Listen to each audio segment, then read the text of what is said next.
Kings of the United States. And still to come is the men's race, and you can see that in our programme starting on BBC Two at 5 o'clock.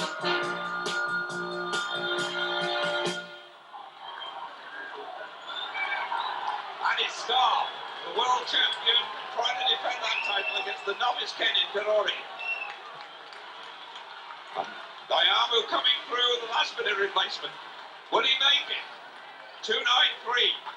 But Starr comes away to defend his world title.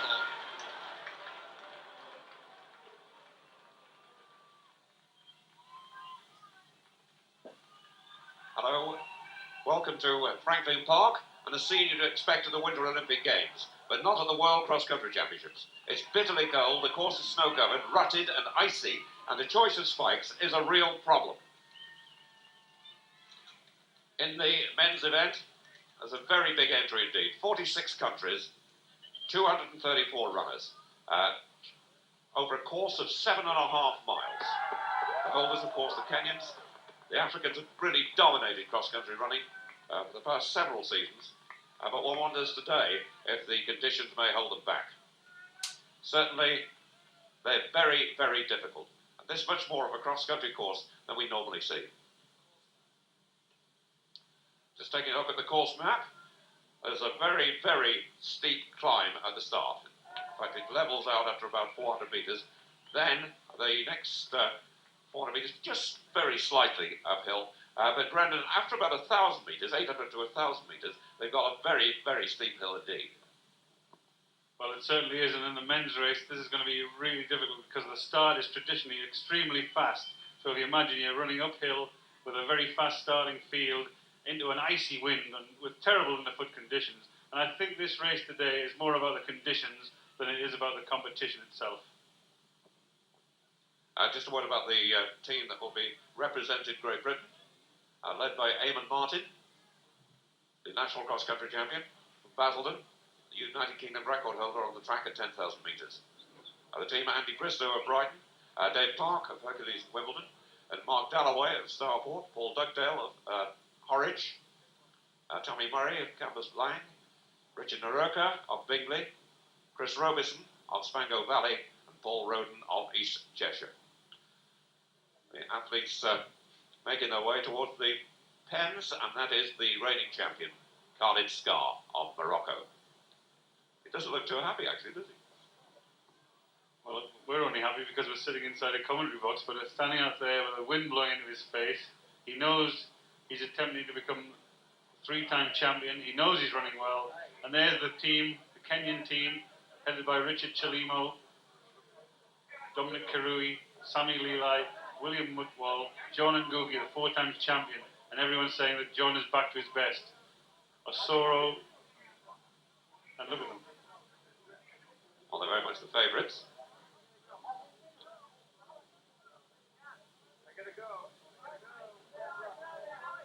Really is bitterly cold. There's a very, very strong wind. Absolutely just about freezing.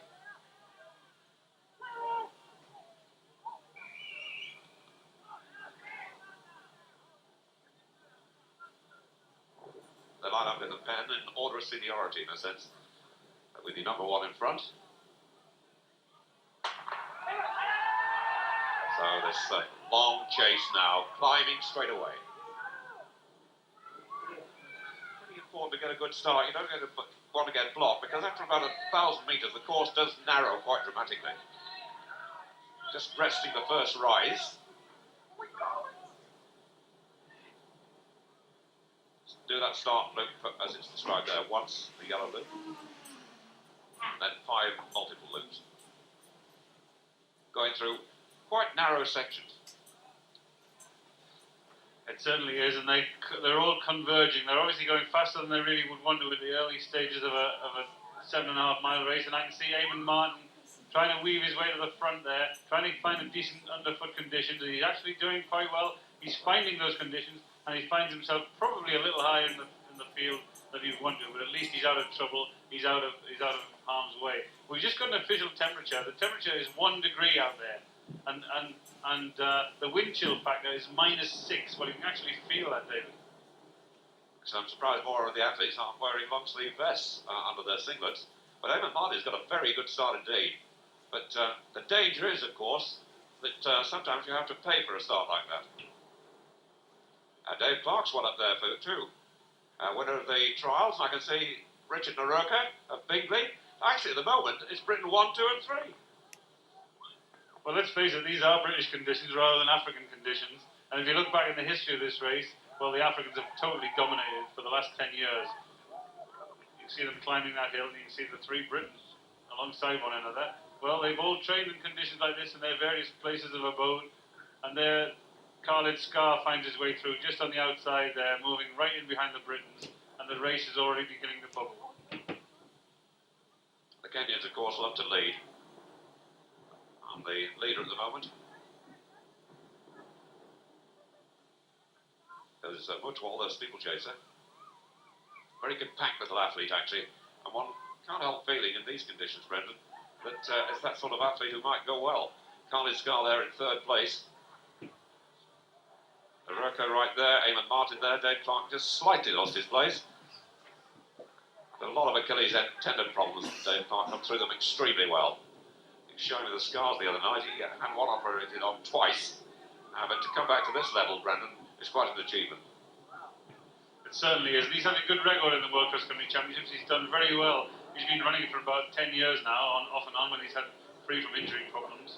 And William Mutwal and Osoro, who's been leading in the Cross Challenge until very recently, and Eamon Martin. Well, Eamon's found himself in a good place. Richard Naroka, who's been training in Kenya for this race, well, the altitude will have done him good, but the weather conditions won't benefit him any. But I wonder whether the conditions there, 332, Butayev, the reigning Olympic 10,000 metre champion, but I wonder whether the Britons and the Europeans can actually benefit from these conditions and attempt to use today to overcome the superiority that the Africans have established over the last 10 years. I see Steve Monaghetti just in behind Eamon Martin there. Well, he'll find these conditions strange to him, but I think he'll prefer them to some of the Africans. In the bright green vest there, number 29, Steve Monaghetti. Mutwal's forcing it quite hard now. I bet they wish the ground was like this all the way around, because it could be quite good fast turf in normal conditions. Going into the narrow part of the course, and if you get blocked in there, well, there's no way through. And really, it's too narrow for an international championship. Well, I certainly accept that. There's only room for about 4 of them, and look how widely they're spread there. They're going to be bumping into each other when they go around those tight bends. And if there's not enough to contend with the conditions and with the strength of this field, having to navigate your way through in and out of paths and trees and stones makes it even more difficult. Number 411 there, man we've watched on the international circuit in the green vest, Intawuli Kura of Rwanda. Finds himself in good place there, running comfortably, and it looks like it's going to need more than these conditions to overcome the African challenge.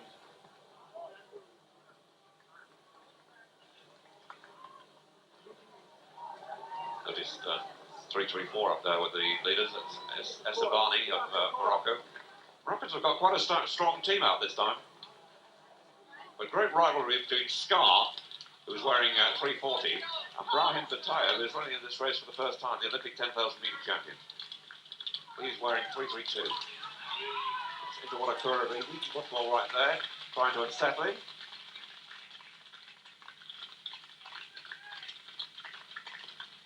Limo,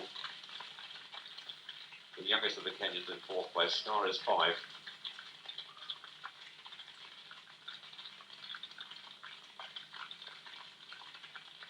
Actually, Brendan, the course has been run on twice now. Perhaps the conditions underfoot are getting slightly better. Well, we're looking to see if we can see that. Some of the snow has cleared, but I tell you, it's tough out there. It's freezing cold, difficult to run on, difficult to steer yourself into that headwind, and the pace is extremely fast.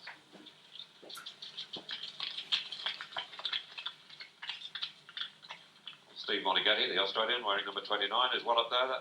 I think that's Dieter Baumann, by the way, in the German vest. He's also up there with the red band. Dieter Baumann, a good record on the track. He wears number 211.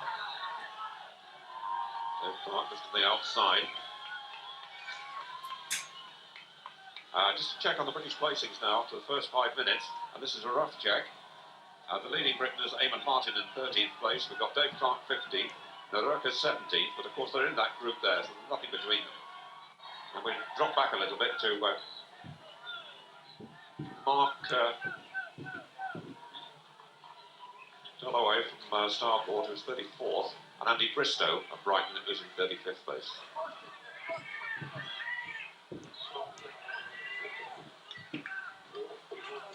The Kenyans there in numbers already, so do the Ethiopians and the Moroccans.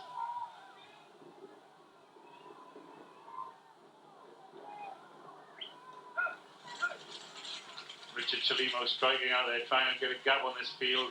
I think you'll find that extremely difficult at this early stage of the race. And Khalid Scar's got something else on his mind. He's decided he wasn't going to let Chelimo get away, and he moved in right quickly behind him. We've got Mutwal from Kenya up in that leading group, and then we've got Intawuli Kura from Rwanda and Nizigama from Burundi. So we've got two Africans from two new countries we've rarely seen before.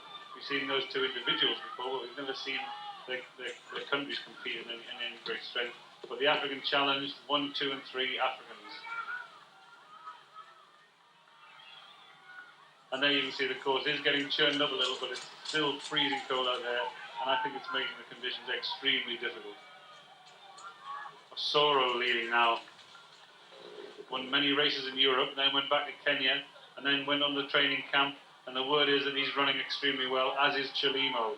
We're looking and I just wonder if John gets his normal slow start, he'll have difficulty in working his way through this field.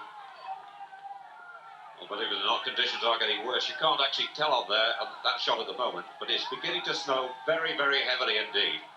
Snow actually is at the backs at the moment, but it's snowing very heavily indeed. We can't get a helicopter shot, which should be through the narrower parts of the course and the wooded areas, because the helicopter's been grounded. A storm has been forecast, and I think they've got the start of it. The Moroccans are well up there, though. They've got Scar, they've got Esabani and Masoudi. Hey!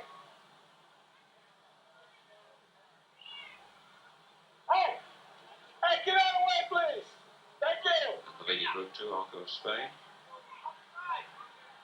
Intawuli Kura, Rwanda. Has now begun to force the pace. The green vest, he's wearing the short sleeve white under vest. Chelimo alongside him, 3-1-1. And he's starting to stretch them out, but 3 Kenyans in the first 4. And you can see Chelimo grimace as the driving snow hits him in the face. The wind blowing and the snow's driving into them, and they're finding it really difficult. But Chelimo, he's running superbly well. Intawuli Kura just behind him. And Khalid Scar about 5th there, doing enough, just staying in contention. And Pantel of France is the first European we can see.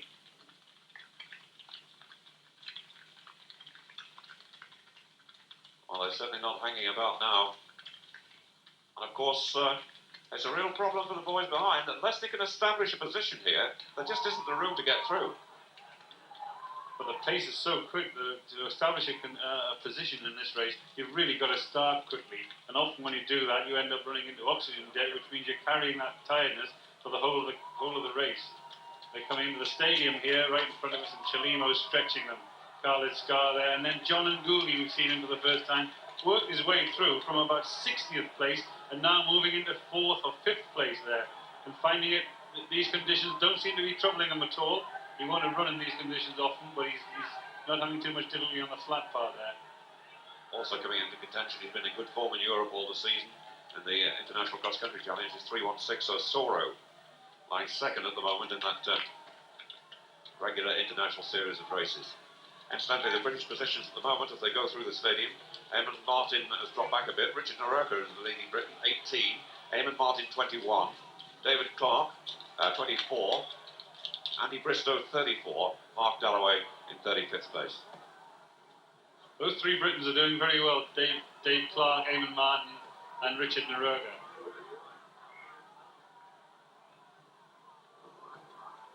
John Ngugi is now making them go. He's won this title 4 times.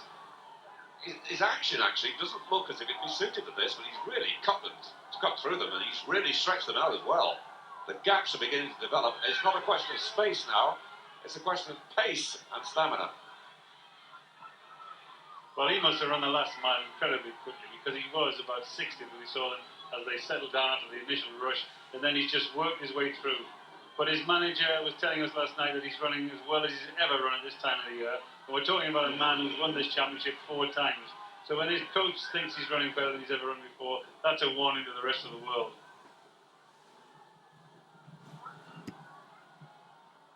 He's such a leggy athlete, though. One would wonder whether he'd be suited by this, but certainly the way he cut through then. But he's always been an attacking athlete, and one will never forget. Not only winning the Olympic 5,000 metres, but his run in the Auckland Commonwealth Games when he fell down, made it ground up with a 2-minute half mile, and probably near 3 minutes for 3/4 of a mile, and still finished second, didn't he? And he only lost that race by inches, but there he goes, working his way through the woods there, the familiar gait of John Ngugi. As I said, 4 times champion. He's slowed a bit there, but it's not surprising. Look at the gap he's opened up. Khalid Scar is beginning to lead the chase. Chelimo in 3rd place there, and Inti Kura of Rwanda in 4th place. But look at that gap that John Ngugi's opened up in the last 2 or 3 minutes of running. This is a difficult section of climbing again, and he's really hitting it hard. Trying to get the gap on Scar, because he knows from previous experience, Scar's got a tremendous finish. John Ngugi's won the title 4 times, but the last 2 World Championships, won by Scar, have not been happy occasions for Ngugi. 2 years ago, he finished 20th. I'll never forget him hurdling a massive bank on the last lap, which most people were just running up and down. It was a mistake, by the way. It took a lot out of him, and he fell back and finished 20th. And last year, he had to retire during the race with injury. Of course, conditions were a lot better than that, but he's really cutting through this. He certainly is, and I think he took a breather there because he had opened up such a gap and had taken such a lot out of him. And then he just relaxed through the woods and then came down that hill. There's Steve Monaghetti just running through there. And then John Ngugi just strode out, ran away, and has got a strong lead. But Khalid Scar realises that this one's for real. He's not going to settle behind that group. He's naturally a sitter rather than front runner, Khalid Scar. And John Ngugi looks over his shoulder, sees he's got a gap, and then begins to relax and begins to look perfect. Well, we've seen him in Auckland on fast conditions, run away from the field in the World Cross Country Championships. Is he going to do the same again today? Very impressed by the fact he doesn't seem to have altered his action at all. Actually, that long, loping stride, conditions have made no difference to that. And he's got a lead of about 5.5 seconds. Just shows how narrow the course is. And really, Brendan, in a World Championship, you'd expect them to have more space than that. Well, it certainly would be easier if the course was a bit more open in some points of the race, but that's obviously not bothering John Ngugi. And look at the time there, 5,000 metres. Well, if that's accurate, then it's incredible, because this course is undulating and he's run through there around about 14 minutes for 5,000 metres. I would question whether that is an accurate measurement. But John's decided he's going to try and catch the bleeding truck there. I think we'll go past him on that hill. He's certainly travelling faster than the truck at the moment. Ngugi's now 29. First won the title in 86. And he's determined to get it back. And Khalid Scar did say after the 10,000 metres World Championship on the track in Tokyo last year that he made a mistake letting the Kenyans, Tanui, who won it, and Chelimo, who finished second, get away too far in the first half of the race. You may remember they ran the first half very, very quickly indeed. Scar thought they were going too quickly, let them go. In fact, they slowed dramatically in the second part of the race, but Scar said the track was so hard, his muscles seized, and he found himself very tired and couldn't close a gap which he believes he should never have allowed. But in fact, I don't think he intended Ngugi to have this gap. He's really worked to get back, but he's losing ground. Well, you know, the race isn't over because we've often seen John Ngugi on the track open up a gap and then fade in the later stages. And if this group get together and work, and Richard Chalimo's in that group. Khalid Scar's in that group, into Wuli Kura from Rwanda's in that group. They begin to work together, and John fades anymore, then the race certainly could well be on again. Actually, we've got 5 Kenyans up in the leading 10 at the moment because they've been joined by Kirui and Sergei Alsigaya. Sergei was 4th in the trials. Kirui was 9th. But they're well up there, and the Kenyans at the moment, without any doubt, the leading team.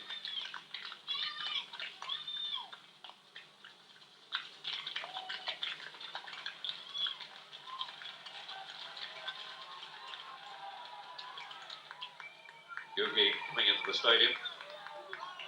He's certainly feeling it, but that's not surprising. The rest are just into the stadium, led by Chalimo, and into Wuli Kura. One of the Ethiopians just behind him. Khalid Scar's having a bad time at the moment. He's back in about 6th place and losing ground on the bunch in front of him.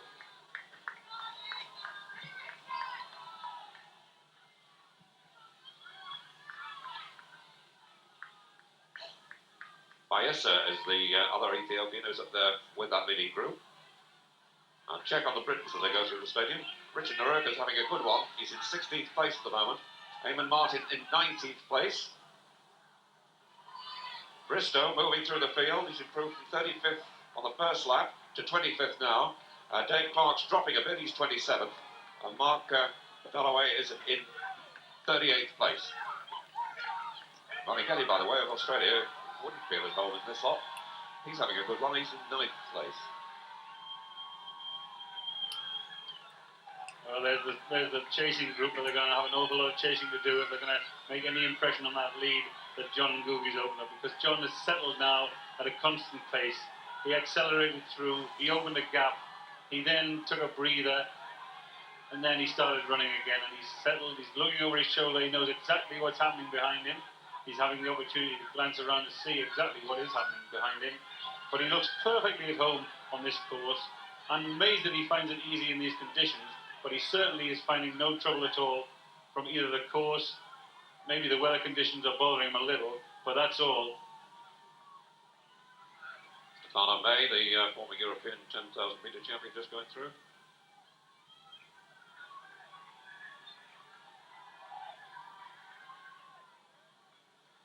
Actually, one good thing for the athletes, it's not snowing quite as heavily. Obviously, some of these competitors are a long way from home, and whilst they expected cold weather here, they didn't really expect anything like this.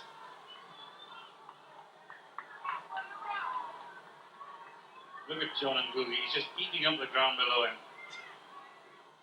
That's a climbing part, it's a stiff climb, and you can see him labouring a little, and you can see behind him the chasing group. Now, did he do too much running to move through and take that lead? Will he pay for it? If they work together, there's a chance, and he's looking anxiously over his shoulder that time. Previously, I feel as though he'd just been checking what was happening behind him, but I wonder, was that the first sign of weakness? Was that an anxious glance from John Ngugi? In this international men's event for the World Championship, each country can start 8. The first 6 home count. I've just had a check on the British number 6. I gave you the 5 places. It's Paul Dugdale of Horwich. He's in the mid-40s. This is the part of the course where Ngugi seems to be running at his best. And it was in this area that he built up the gap. It's now about 12 seconds at least. It looks to be growing.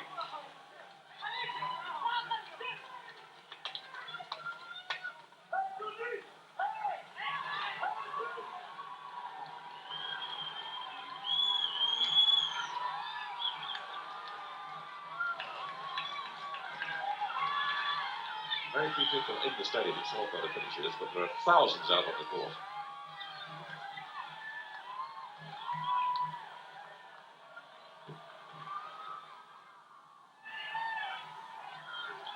Well, as there have been complaints, Brendan, over the years that cross country is no longer cross country at World Championship level. The tracks are too fast, too flat, just artificial obstacles. But this is a bit different. Well, this certainly is a test of everything. It's a tough cross-country course. The conditions are tough.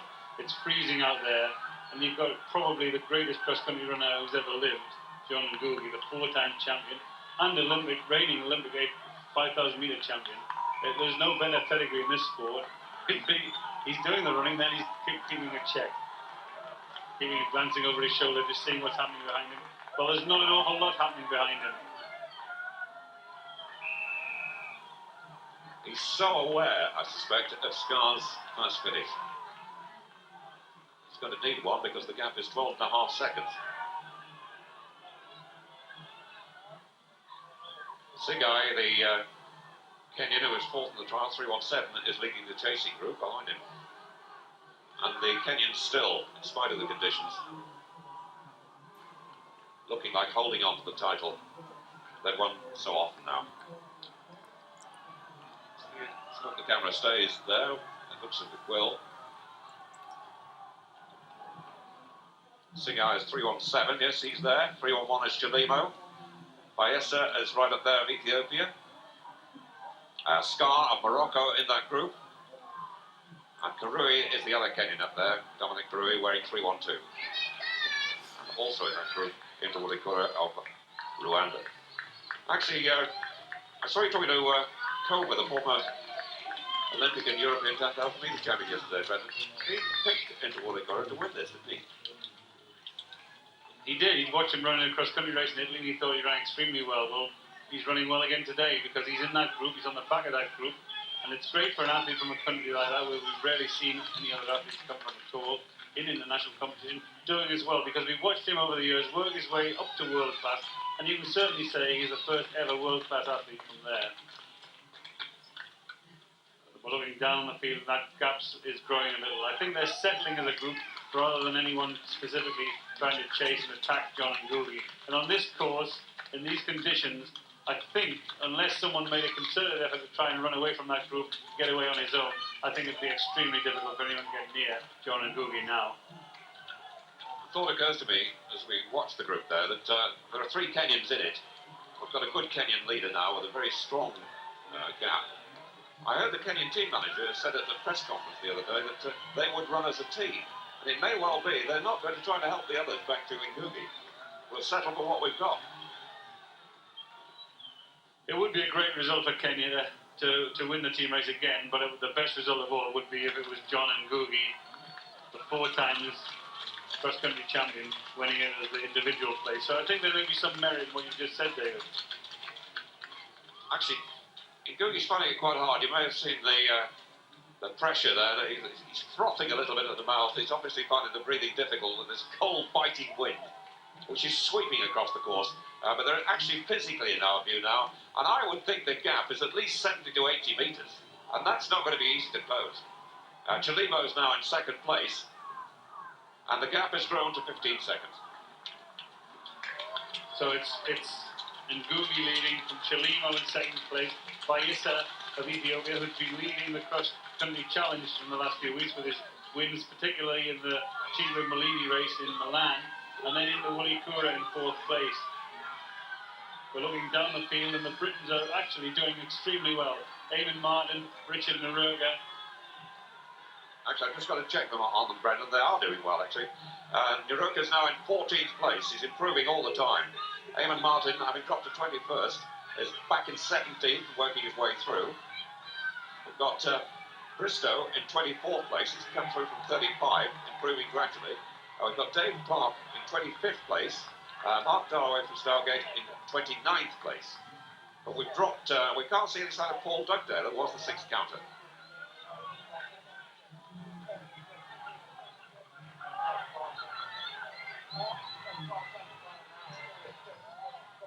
Well, in this race, the competition and the quality of the field is so strong that you've got to keep battling all the way through. It doesn't matter what position you're in.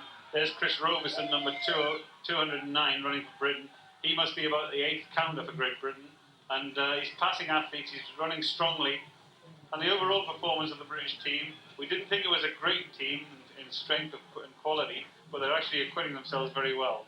The conditions, if anything, may actually be favouring the Britons because they all train and have raced many times in these sort of conditions, but it's certainly not affecting the Africans. We often complain as Britons and as Europeans when we have to go to hot countries to run races both on the track and on the country, but in fact these guys come to these conditions, they never normally experience them at all, and it certainly doesn't seem to affect them in any way, and I think that's remarkable. It just shows you what strength and what quality these people have. Out there, nearly 27 minutes now. The course is 7.5 miles long. The winning time expected to be around 35 or 36 minutes. And the blizzard has stopped now. I just hear in the background, overhead, the helicopters flying again, so we may get some better pictures back from the more remote parts of the course.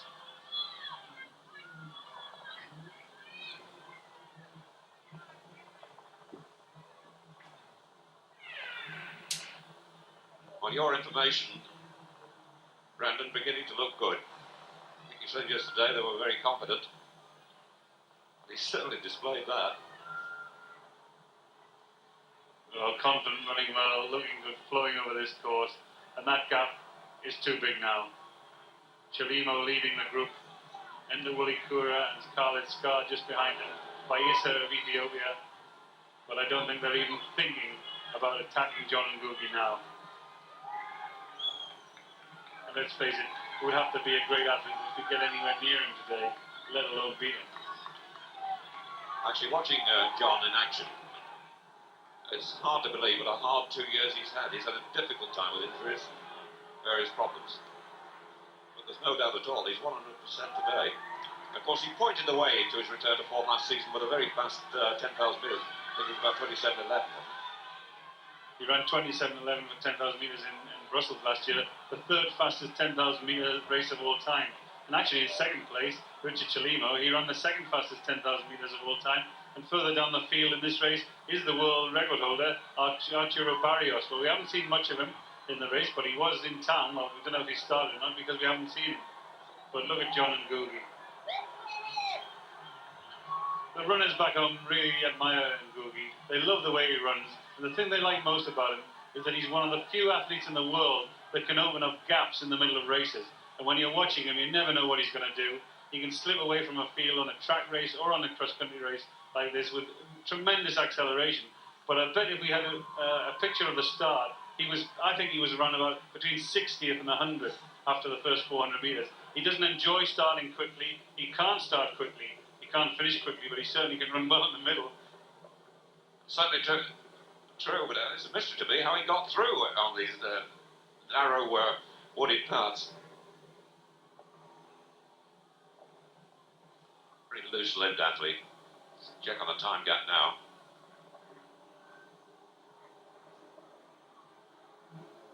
That's a lapped athlete. Chelimo 3:11, Baeza just behind him. Then we've got Witwell there, 3:14, Kiruai. And Wadi Kura is still there. 3:17 is Sigai.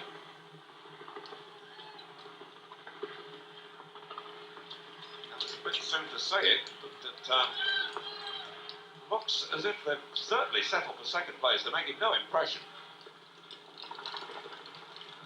I think that's because they can't, because isn't he looking good, isn't he? His stride, is as long here as it is on the track, which is actually surprising to me because most of the other athletes, when they're climbing up those hills, they're shortening their stride.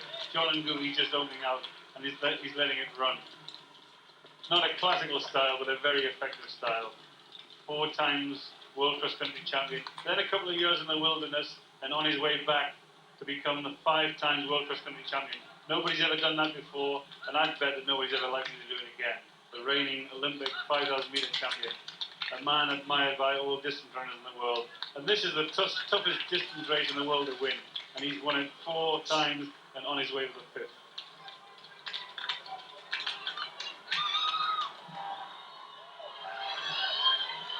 is noticeable, Brendan. We've had 2 races on this, and we've got 250 male athletes flying around the same circuit now. The conditions underfoot are slightly better. Well, the numbers in the field are chewing this course up, and it's actually a little easier to run now, but it's not affecting John. He's finding the road right in the middle, and he's just going straight through it. That check over his shoulder was a glance over his shoulder, but I think it was a confident glance. Richard Chalimo in second place, leading an attack now, starting to stretch and sort out that group. Kenya's 1, 2, 3, Baisa of Ethiopia 4, and then Kenya 5 and 6. And then Steve Monaghan, the Australian, running a great race here. He'll count it as a great result in getting amongst the Kenyans, and I think this is a good sign for Steve Monaghan as he prepares for the Olympic Marathon in Barcelona in a few months' time. Going out on the circuit for the last time. He'd actually got about 16 seconds lead on the second man. But the Kenyans now have got 5 in the first 8.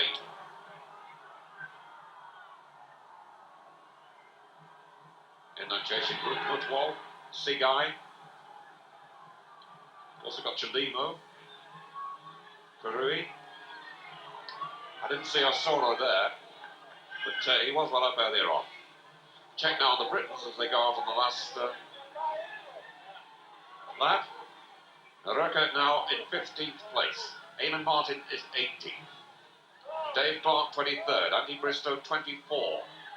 Mark Dalloway 34. Paul Dugdale 35. 6 in 35 may just leave us with an outside chance of a medal.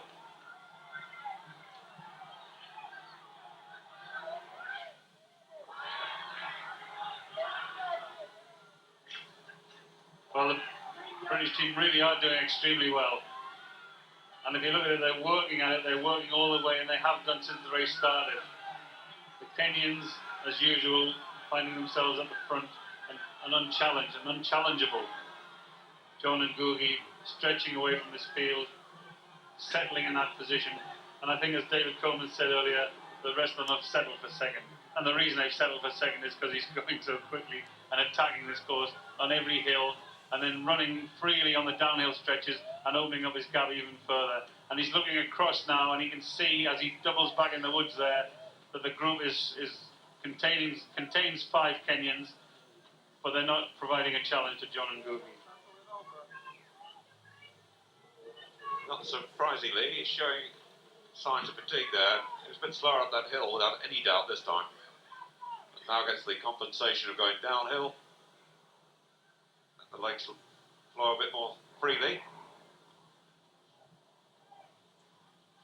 The only possibility of the rest getting back in this race is if they start to race each other. When you think about it, you know, the reigning world 5,000 metre champion on Ndiki, the other Kenyan, he's not here. The reigning world 10,000 metre champion Moses Tanui, he's not here. And the winner of the Kenyan trials, Paul Turga, he's not running today because he pulled a hamstring. So if you look at the strength of the Kenyans, they've got 5 in the first 8 and three great Kenyan distance runners, not even included in this team. And the superlatives that you dream of about them, they just continue to fulfill them.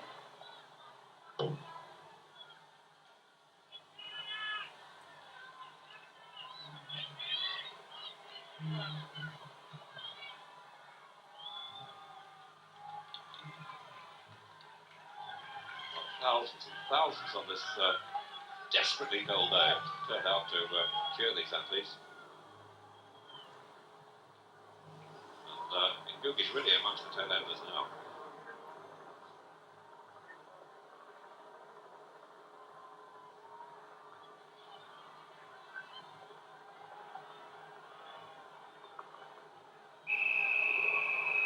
Well, there's no doubt at all they've broken through that icy covering, which was really treacherous in the early races. It's muddy now, but he's having as little difficulty with the mud as he was with the hard-packed snow on the earlier part of the race and on the hillier part of the course. John Ngugi striding out untroubled, looking terrific, the reigning Olympic 5,000 metre champion, on his way to his 5th historic win in the World Cross Country Championships. Oh, he's got lost there. That was his only problem was there. He was prepared to go on another lap. He slipped and staggered there. Got a little bit upset by the officials. In fact, he was more upset by the officials than he's been by any of the other athletes. Actually, you're quite right. He nearly took the wrong course then. But he's turned back now into the stadium and shortly will approach the finishing funnel.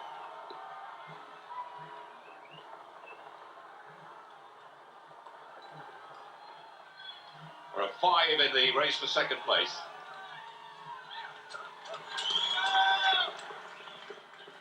But almost running a time trial. John Ngugi on the firmer ground now as he approaches the stadium. The man who won the world title for the first time in '86, retained it in '87, '88 and '89. Storming now down the finishing funnel. Applause all round for a magnificent run. Baeza at the moment in second place. So Ngugi regains the world title, wins it for the 5th time. The race for second place between Baeza and Mutwal, the steeplechaser from Kenya, and the little steeplechaser having a go on the outside. And he's got the better traction, the better ground. He finishes second. In 3rd place, Baeza. Scar, the world champion, ex-world champion, is 4th. Chalibo 5. Monigeti of Australia in 6th place. And then we've got the 2 Kenyans, Sigai and Kirui. Pantel of France has come through. And the first Briton to finish will be Naroka, who at the moment is in about 15th place. 2 places behind in 17th place finishing now, Eamon Martin of Great Britain. 20th, Dave Clark going through. He holds that place, so 3 and 20.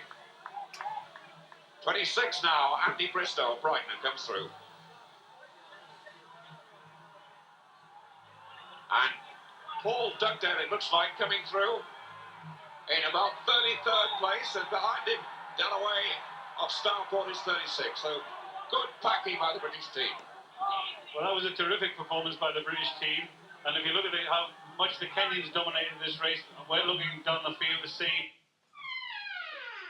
Well, they've certainly excelled themselves, but on a day when John Ngugi made athletic history by becoming the first man ever to win this title 5 times, the reigning Olympic 5,000 metre champion, happy to settle for one of those space blankets to keep him warm, John Ngugi.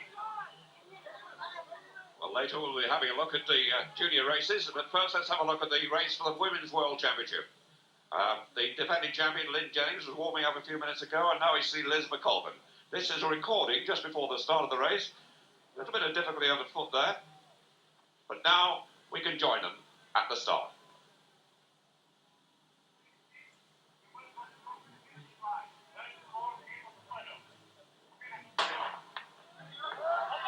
Well, away they go. In this women's championship, just over 4 miles, there are 35 countries and some 128 runners. The start, difficult one. It's one of the more testing cross-country courses we've had in the World Championship in recent years. They're climbing from the gun, then it flattens out a little bit, then they start to climb again. And around 800 to 1,000 metres, Brendan Foster, is a really stiff 200 metres. It's a very difficult run, but Lynn Jennings, the reigning champion, has found her way to the middle of the course and is already leading this field. They are finding it difficult because on the outside of the course it's deep snow and it's rutted and it's frozen over. In the middle there are decent running conditions and they are seriously having to look for them, but this is a very difficult start. It's uphill against a freezing cold wind, and maybe the Ethiopians and the Kenyans, who've done so well in this race over the last few years, are going to find the conditions more difficult than they're going to find the opposition. Some of the weather facts. And straight away, Great Britain well up there.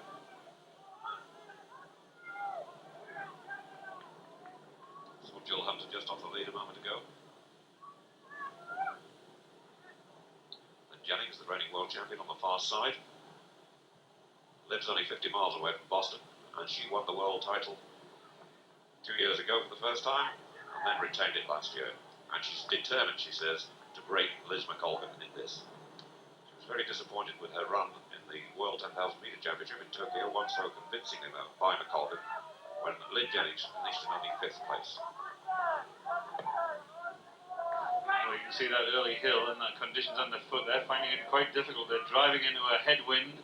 It's freezing cold out there, and underfoot conditions are obviously troubling them, because I saw Lynn Jennings drop back from sharing the lead back into fourth place. Now has found her footing again and starting to move alongside the two Kenyans. Well, these Kenyans have never even seen snow, let alone run in these conditions, and I think they're going to find it difficult. But looking down the field, we've expected to see Liz McColgan strike out from the beginning. She's taking it a little more cagily and working her way through from a fair way behind. Actually, the general talk among the athletes yesterday was that they shouldn't be tempted to go too fast in that first 1,000 metres, because they would pay for it later on. But of course, the Africans are always so aggressive.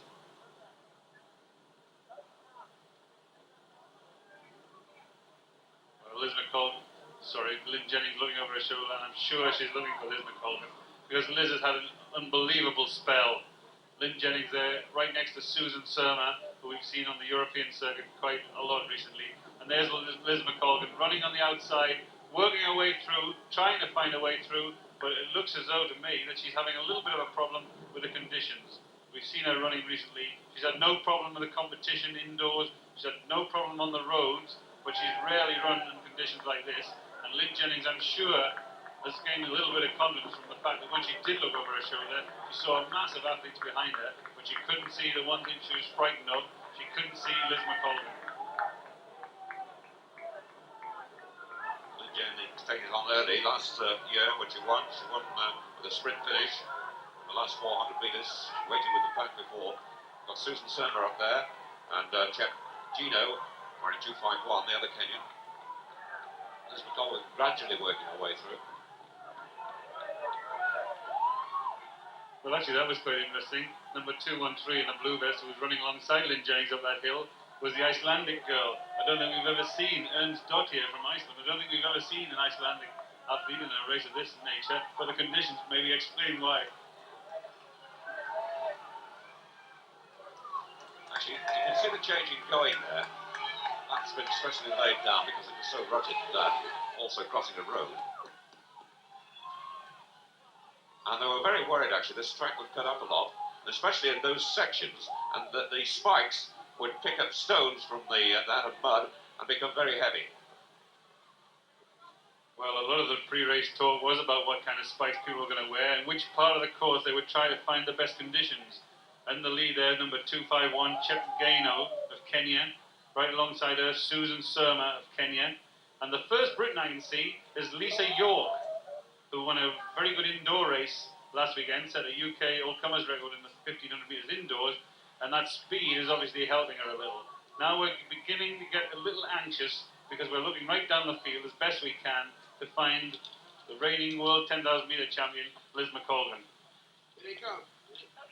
Some of the leading names and numbers. We got Ernst Dottir of Iceland, Jennings of America, Susan Surma, Conga, Cheptino, Kamau, all of Kenya. Diaz is up there of Portugal. Wailu of China, and Yuntia of China.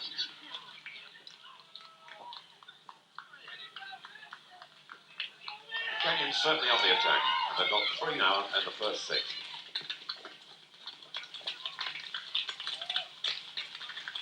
Well, people think it's just the natural ability of the Kenyans, but recently the program they put into place for their cross-country program has been terrific. They take their trials, they then had another trial race in Nairobi, and then they took the whole team, men and women, junior men and junior women, up for a 3-week training camp. And their 3 times a day training program there is pretty well organised, pretty well scheduled, and delivers them in pretty good condition for a race of this nature. And let's face it, we talk about when the Europeans go off overseas when it's really hot, and we always talk about how difficult it is to acclimatise to the heat. But you've got to say that these Kenyans, in reverse, have got a similar problem, because you can't acclimatise to run in these conditions. They've never run in these conditions. And just behind that group there was the Irish girl, Katrina McKeon, who's been running very well on the international circuit, but the Kenyans are beginning to take this race and take control of this race. Susan Surma on the inside there, finding the easier way round, but they're all having trouble with the conditions, that's for certain. 251 is Check Gino. Check on the leading group. No sign of Liz McColgan at the moment. She's over here with her baby daughter and husband. Has been training well. And a check actually shows that Liz McColgan is about back in the 30s, about 37, 38. A check in the other Britons. Lisa York in 11th place is the leading Briton at the moment. Jill Hunter in 24th place. Liz McColgan about 37th. Angela Hulley, the number one in the trials for Great Britain, about 39th. Well, the athletes are actually just coming into the stadium. They do a short lap of the stadium, and we can actually see them. And this is the first time we've been able to look down the field and see Liz McColgan. She's about 80 metres behind the leaders, and I think she's running extremely well when she can find the conditions underfoot. But she seems to be slipping and sliding and moving across the course. But every time she gets a chance to run, she whips through. And again, she's closed. She's passed about 6 people as they go onto the flat part outside of the stadium, but she's got a tough task ahead of her. This race has taken her by surprise in every sense. The quality of the condition, the quality of the field, the conditions underfoot, and Lynn Jennings, I believe, senses that she's got an opportunity here that she didn't think would present itself because she thought she was going to have to do an unbelievable run to try and take on and beat Liz McColgan. Well, Liz hasn't had a competitive cross-country race this season, and maybe that's why she's found the start and the early pace difficult to handle and difficult to take care of.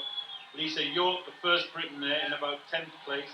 And then looking just further down the field, Liz is starting to move, but I think every time she makes a move forward, she then runs into a problem with the conditions, and she seems to slip and slide. She's having a real tough time out there.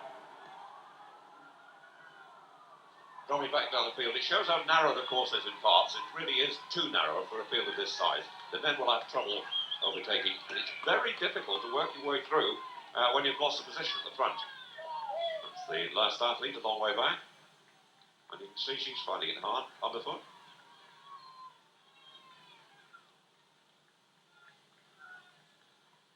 Lower Hong Kong. Actually, at this point, I suspect what's happened is that if they go into a wooded area, the pictures are bounced back to a helicopter, but obviously the pictures are not getting through, so we're looking back through some of the athletes a long way behind. But Liz McColgan, actually, having seen her go to the stadium, she's got a lot of work to do. Well, she certainly has, and it really is a test for her to decide, how she can handle this and how she can move herself, and can she keep her confidence? Can she keep up the level of confidence that you need to take on and beat a field of this quality? Lynn Jennings is having a tough time in the woods, slipping and sliding from one side to the other.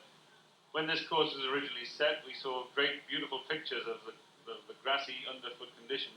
When everyone arrived 2 days ago, they were staggered and surprised to see that we had tough, wintry, snowy, and freezing cold conditions. But you've got to say, Chepkano, the Kenyan, and Susan Surma, the other Kenyan, are running extremely well in what must be unbelievably foreign conditions for those two. Also going extremely well too is number 321 Diaz, the Portuguese. She was 6th last year in this championship and 2nd in 1990, so she's got some pedigree. She's worked her way through. The full British team, by the way: Angie Hulley from Leeds City, Jill Hunter from Blaydon, Liz McColgan, Dundee, or Falk Hill, Vicky McPherson from Glasgow University, Lisa York of Leicester Coritanians, Andrea Whitcomb, unable to start. Third place taken by Adam Markston. Actually, the weather news is getting worse by the minute. There's a very, very stormy front approaching the stadium, we're told, and the helicopter, well, the conditions have become so bad, the reason we're not getting pictures from the outer areas, of course, the helicopter has been grounded. We just saw Liz McColgan go through the shot there with Angie Hulley, who won the British trials for this competition, and Lynn Jennings now senses that she's got a chance here. She knows this course well. She's run her first junior race on this course, won the local schools championship when she was in high school, because she lives only 50 miles from here, and this was the regional championships. Susan Surma is attacking, running very well there, and Diaz of Portugal finds herself in the lead, finds herself with an opportunity presenting itself to her to try and take some advantage of that position. Actually, Jennings with a lot of support, though, is having an impressive race. She's certainly not as good on the track as she is on the country. Double world champion. These three now some 20 to 30 metres ahead of the fourth athlete. But you'd expect Liz McColgan, in fact, to be in touch with them. Going extremely well for Ireland, Katharina McKiernan, 22, the Irish cross-country champion. She's had some impressive results in the International Cross-Country League this season. But Surma running an even pace, typical Kenyan. Every time she gets the opportunity, when she feels she can run on this service, Susan Surma attacks and takes them on. But I think Lynn Jennings is going to be growing in confidence now. We know how strong she can finish. She knows the way around this course extremely well. She's found herself unchallenged by the people who she believes are superior distance runners, i.e. Liz McColgan, and the two Ethiopians who are obviously finding the cold conditions out there very, very difficult. And I think she'll be settling and considering how she can attack, where she's going to make a move, and she's in with a chance of becoming the first person other than Greta Weitz to win the World Cross Country Championship 3 years in a row. And I think that's going through her mind now. She's just following, just happy to settle just behind Diaz. And Katrina McKiernan running very well into third place. And Susan Surma playing a little for that early attacking up the hills. So Jill had to go through there about 10, 11th or 12th. So she's the leading Briton. Lisa York is 167.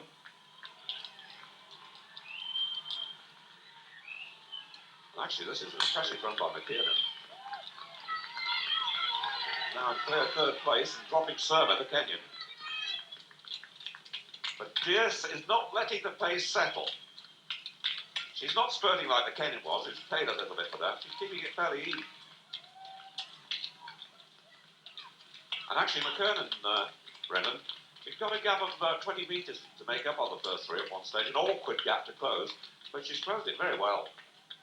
She did. She made it up gradually. She found her way around there. She's moving on the outside and she's attacking. She knows Lynn Jennings has got a superior finish. If they came into the stadium together, I'd put my money on Lynn Jennings. But I think Katrina McKiernan, who we saw winning that race in Mollusk earlier in the year, we were very impressed with her there, and we're more impressed with her today.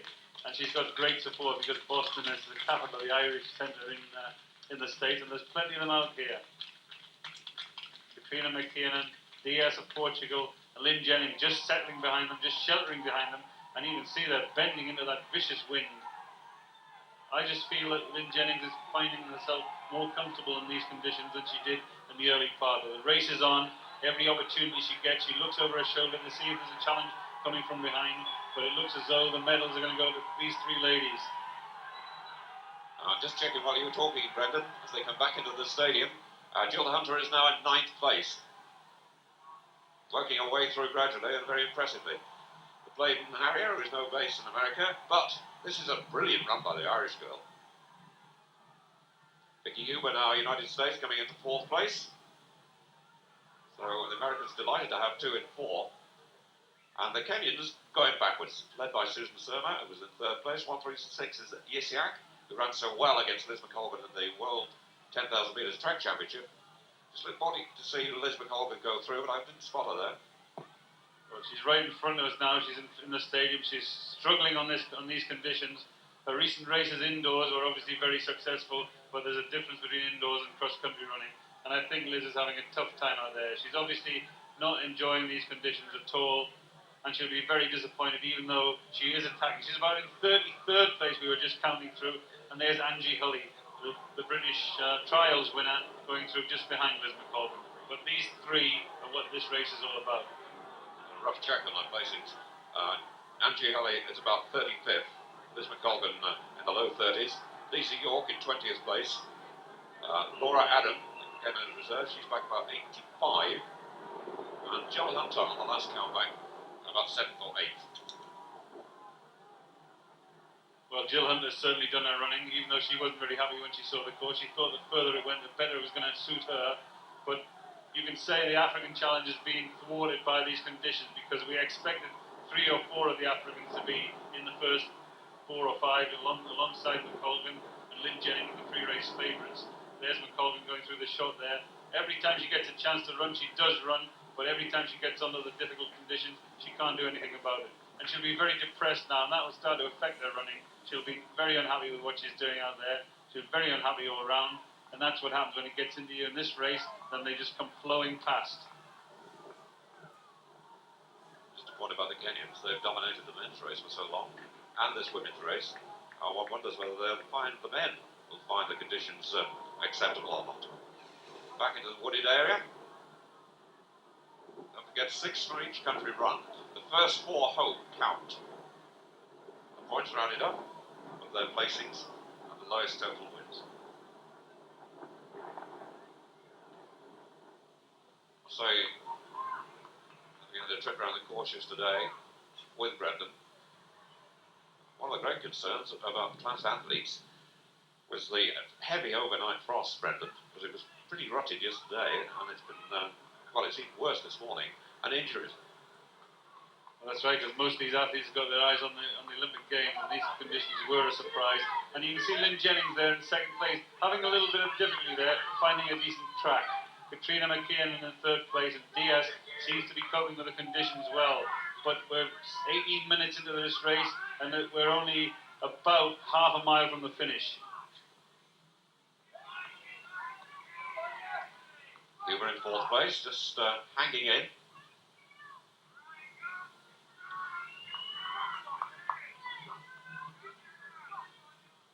And there's Jill Hunter going through, and she's still about 7th.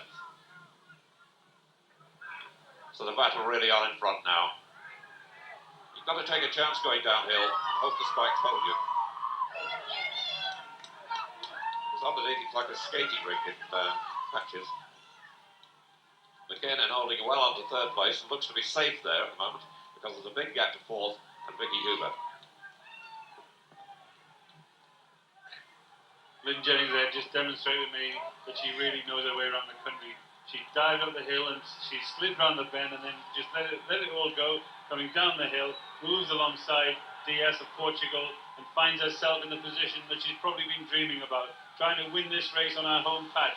She'd settle for being in a group of 3 of this nature with about 800, just under 800 meters to go, I would think. We're just looking over the back and we're trying to see exactly where the athletes are, and they're coming through the crowds on the far side, and then they'll make a sweep around the outside of the stadium, and then they'll come into the stadium. Lynn Jennings there in 3rd place, just having a little bit of difficulty there, but I think this is McKinnon's attack. McKinnon knows that if they come into the stadium together, she'd struggle, so she's sensibly striding out. She moved her way through the field quite successfully, and now she finds herself in the lead. Lynn Jennings is cautious. She's looking over her shoulder. She's confident about her sprint finish. She's confident about the support she's going to get. And now the opportunity of winning a 3rd title. It's up to her now. And Diaz obviously going to have something to say about that. Turning back towards the stadium. About, 600 metres left, and McKernan has another go. We've got quite a race here for gold, silver and bronze. And, of course, the world title. But Jennings, I remember last year in Antwerp, came from a bunch of about 6 or 7 runners with a sprint finish, wound it up over the last 400 metres and got away. But not easy to get traction on this surface. What a bold bid by McKinnon. She's trying to break the world champion. Jennings sticking in there, and here she goes with what she hopes will be the winning burst. And they hit a little bit of perma-ground coming into the stadium. There it is. Where the ice was so bad it's been covered over. Jennings has made the bid for history. Trying to win the World Championship for the 3rd time, but the other 2 aren't beaten. McKinnon responds. And the Boston Irish in full throat. She's got a lot of support here now. And Jennings attacks again. McKinnon digs in behind. Diaz finding it very hard indeed. Looks back for danger, which is an ominous sign. And so Jennings comes home in front to take the World Championship for the 3rd time in succession. McKinnon takes the silver for Ireland, a magnificent run, and Diaz of Portugal takes the bronze. In 4th place is Vicky Huber of America. And at the moment, coming up the funnel in about 8th place, the first Briton is Jill Hunter of Bladen Harriers, based now in the United States. Followed by, looks like Kenyans. Kenyans coming in numbers. We're just counting back to see who the next Briton is. It should be Lisa York, who on the last count was about 20th.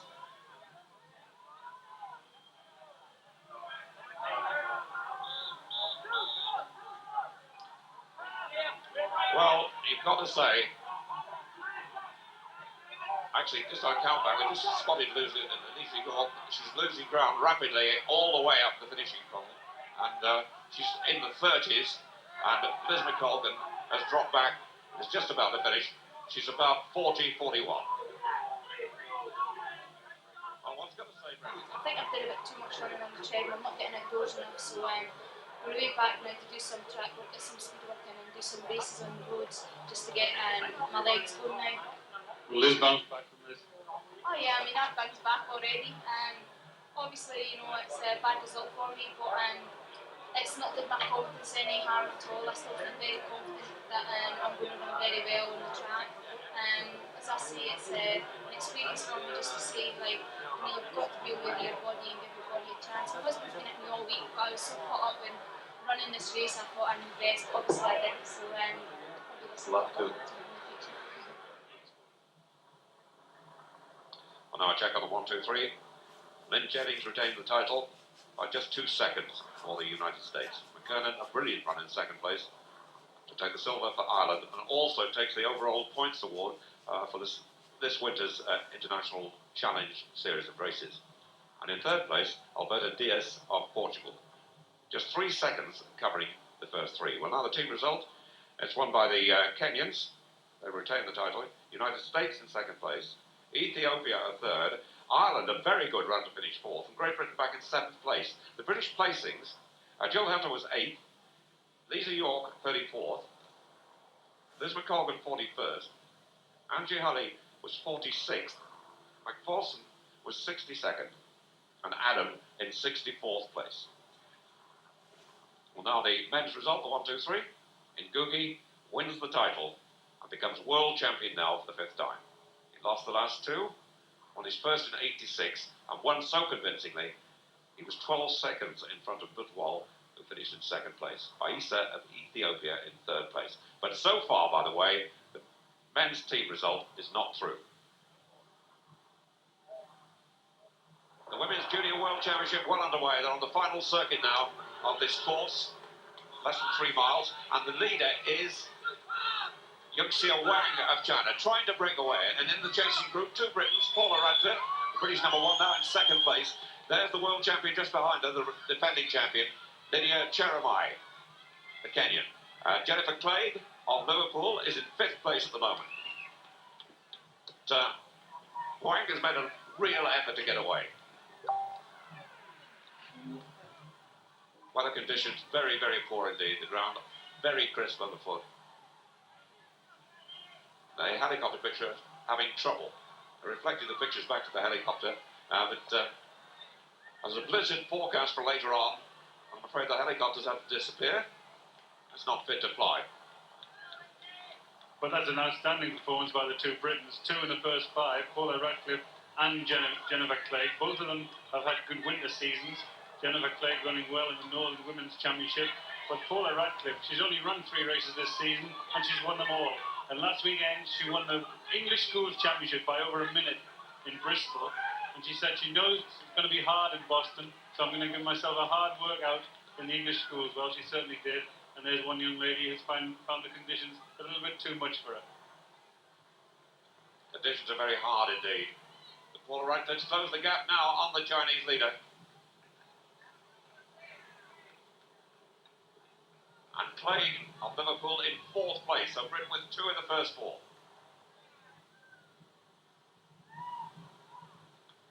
Paula Radcliffe, 18, comes from Bedford.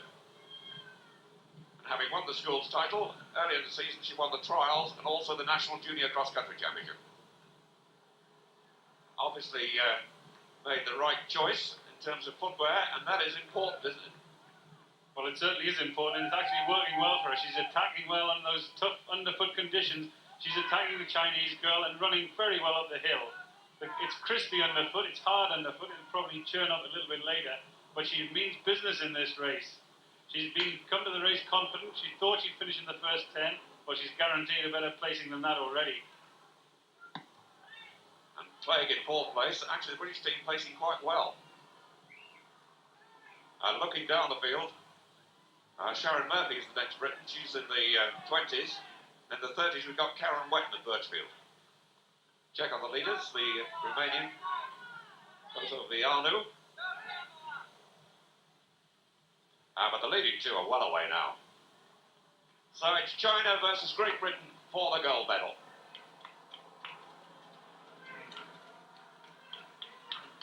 Paula Radcliffe's had a little bit of a difficult winter. She's been suffering from anemia, but she feels as though that's cleared up now. Well, I for one know the feeling that anticipates. Probably the iron tablets have put her right, but she certainly looks strong now, and she's making a strong bid to try and become the first Briton ever to win a junior cross-country championship.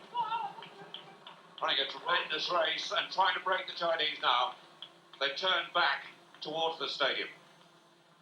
The finish in the centre of the stadium.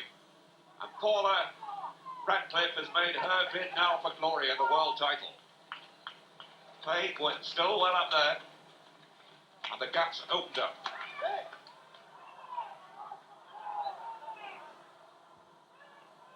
And this is a fairly decisive break. Fairly early, but she must have sensed the Chinese was wilting a little bit. And certainly the Chinese girl, Yuxia Wang, looking a little bit heavy-legged. Turning back towards the better running into the stadium. Less than 300 metres left. Well, the last Briton to win a world cross-country title was Ian Stewart back in the 1970s, when he won it for Scotland. We now feel the British team, and this looks like being the first ever British best to be carried across the line to victory in a world cross-country championship.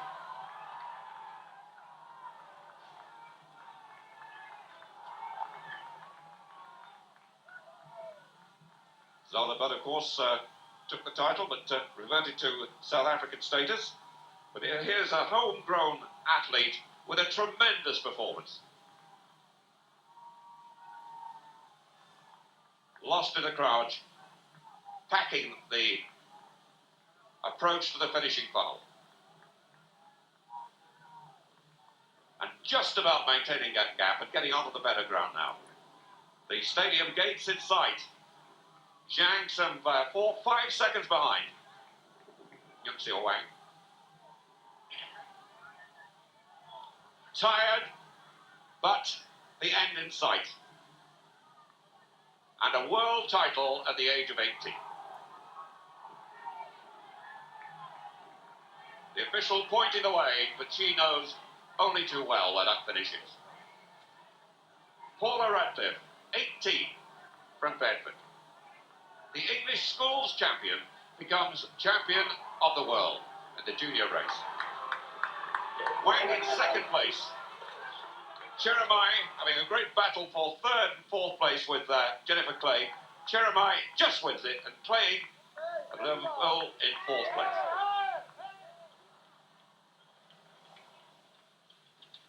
On our check on the placings, Paula Radcliffe, the new world champion, 5 seconds ahead. Yuxia Wang of China, with Cheremai, the defending champion from Kenya, in third place, some 8 seconds further back. Jennifer Clegg of Liverpool Harriers in fourth place for Great Britain, the second Britain to finish. Well, now the team placings, and Great Britain missed out by just 1 point on a bronze and 2 points on a silver. It was that close. Ethiopia won the women's junior title, 51 points. Romania, 59 in second place. In third place, the Kenyans with 60, and in fourth, just 1 point behind them, Great Britain. The British placings, Radcliffe won it, Clegg in fourth place, Sharon Murphy 21st, Karen Wetton in 35th, Tanya Black 36th, and Kerry Mackay 55th. Well, now in progress at the moment, and this is live, the men's junior race. Brendan Foster. Well, as usual, we're seeing the Kenyans at the front, and in the lead there is Machuka of Kenya, followed by Kirui, Kenya, and then Selassie of Ethiopia. And if you look at the familiar gait of Kirui, you'll see the resemblance of another great athlete. He's actually the brother of Richard Chelimo, and when he was running sideways onto the camera, it almost looked to me like his brother, Richard Chelimo. So, 181 there is Dominic Kirui of Kenya. Kirui is only 17, he was second in their junior trials. He's Chelimo's brother, by the way.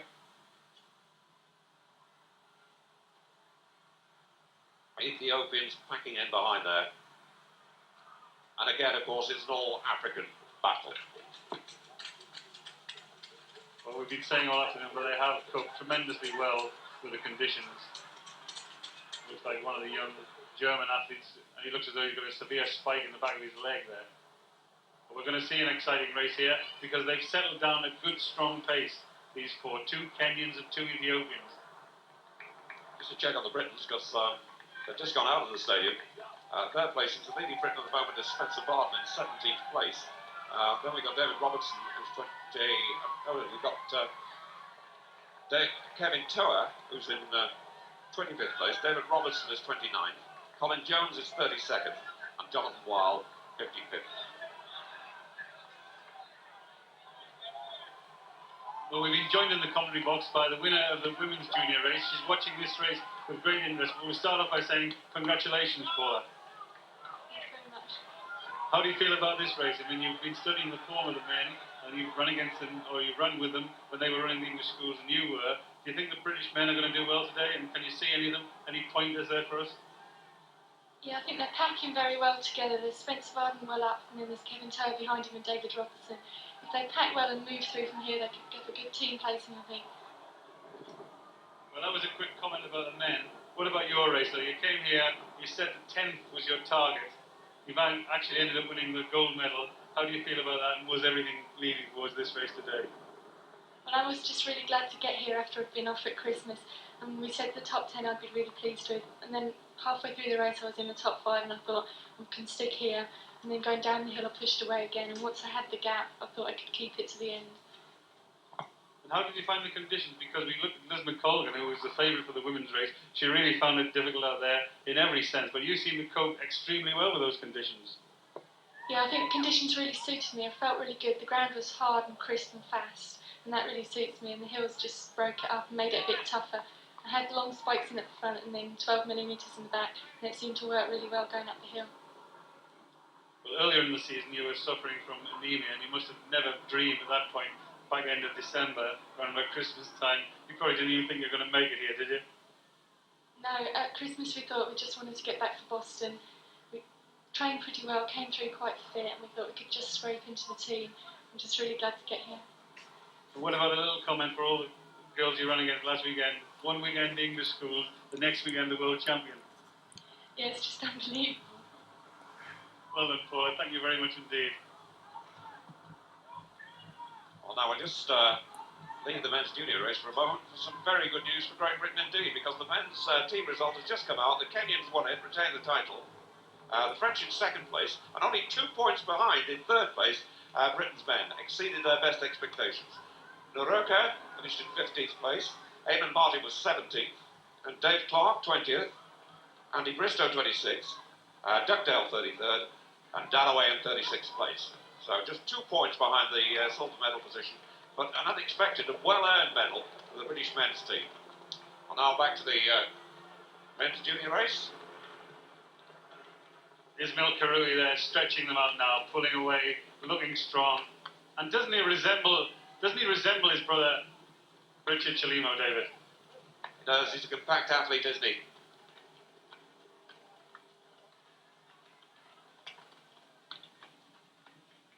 Look at him, he looks a very strong junior. Well, there's often a debate in these championships about the actual age of the Kenyans and the Ethiopians, because they don't concentrate as much as we do on dates of birth, and sometimes we actually question the actual ages of these athletes. But this looks like a very young man. He's an outstanding athlete. He's run in the World Junior Championships before. But I just noticed on the side of the course, John Bycourt, who manages his brother Richard Chelimo, and he'll be looking at this other athlete for his stable, Ismail Karui. He looks in control though, he looks strong and he looks comfortable. And actually the conditions are much better now. They're much more able to run freely. The underfoot conditions have been softened by the athletes trampling all over it. And he looks very much at home on this course. He runs with that familiar freedom we've come to enjoy so much from all the Kenyans, indeed all the Africans. Natural athletes. Reveling really in competition as well. The gap's a big one.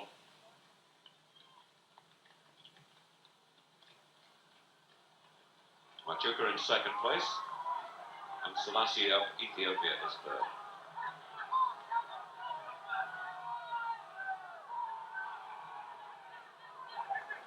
Selassie, 18. He was 8th in this race last year.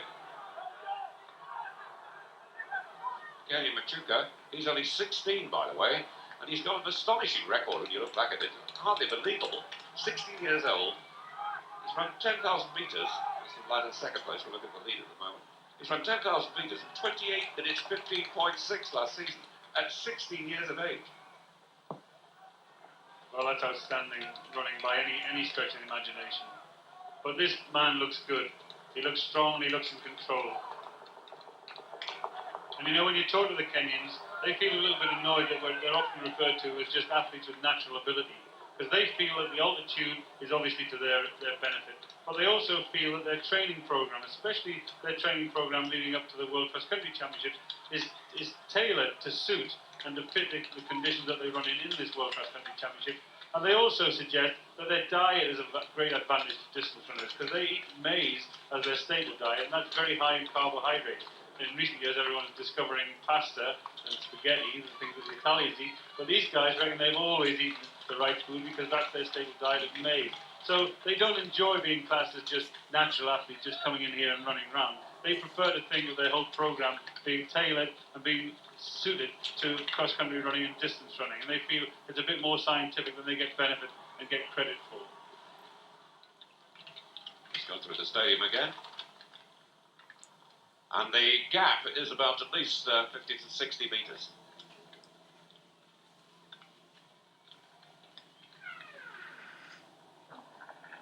Still got Machuca in second place and Selassie of Ethiopia third.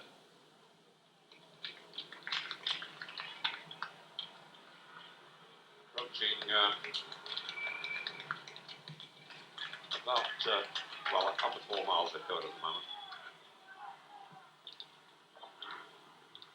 Actually, the sun's come out and it's a little warmer now, and deep contrast to the earlier race, the men's race, which was run in driving snow, and it was a lot colder then. The wind chill factor, we were told, was -6, which made it even more difficult. But look at him accelerate when he goes around that corner. The speed that they have and the altitude training that they do, it enables them to accelerate and then recover whilst they're still going at pace. And that's what the Europeans have most difficulty. It's the change of pace, it's the sudden acceleration.